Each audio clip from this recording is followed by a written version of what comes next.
Good day, class. We are now on our Module 4 of our Introduction to Philosophy of the Human Person on the topic Filipino Philosophy.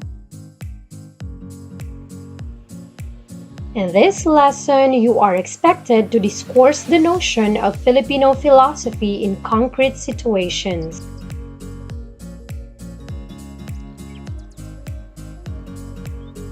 Before we proceed, let us first have your pretest. All you have to do is to choose the letter of the best answer.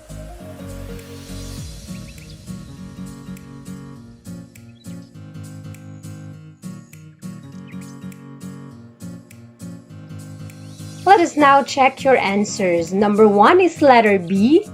Number 2, if your answer is letter A, that's correct. Number 3, if you answered letter D, that's right. Number 4, if you answered letter D, that's correct. And number 5, if your answer is letter B, that's correct. Now, for me to know how well you remembered the lessons that we tackled last meeting, I want you to write 3 benefits of upholding reason above emotion during a rational argument.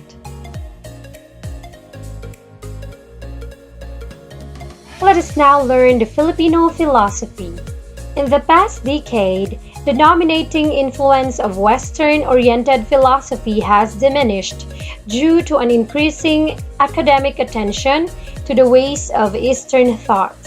This led to the rediscovery and recalibration of a way of thinking rooted in our local narrative, the Filipino philosophy. A Filipino, in order to fully realize one's being, must eventually take consciousness of life in one's own world and determine the truth in light of one's society and personal beliefs. This module attempts to sketch the general lines of Filipino philosophy by exposing 3 dimensions of Filipino thought: loob, time, and bahala na concept.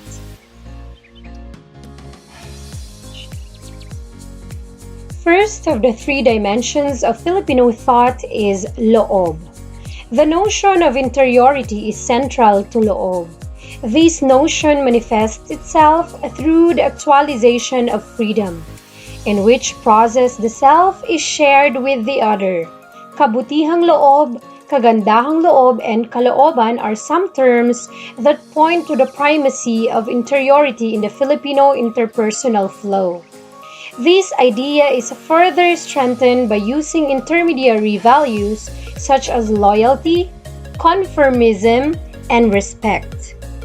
There is a unique ethic in the Filipino way of self-expression that emanates from the goodness within. This internal code tends to guide our moral conduct more so than any other legalistic sanction. The Filipino views oneself as a whole from whom interiority flows continually unabated towards the world as it achieves through identity.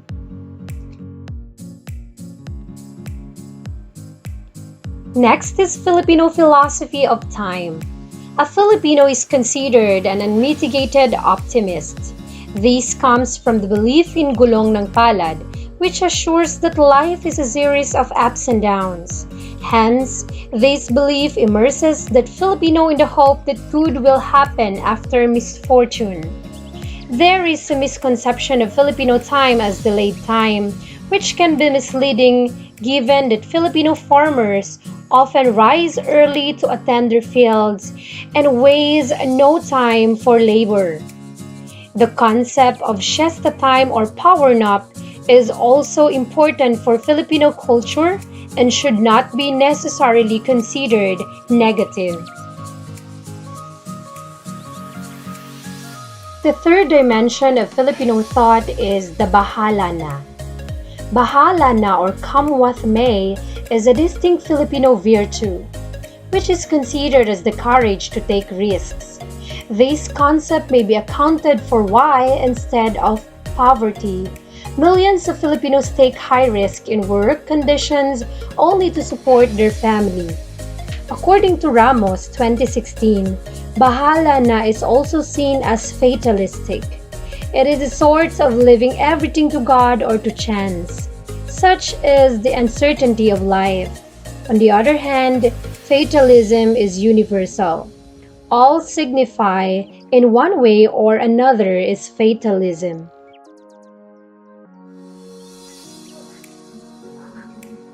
For your wrap up activity, write on your notebook the importance of Filipino philosophy.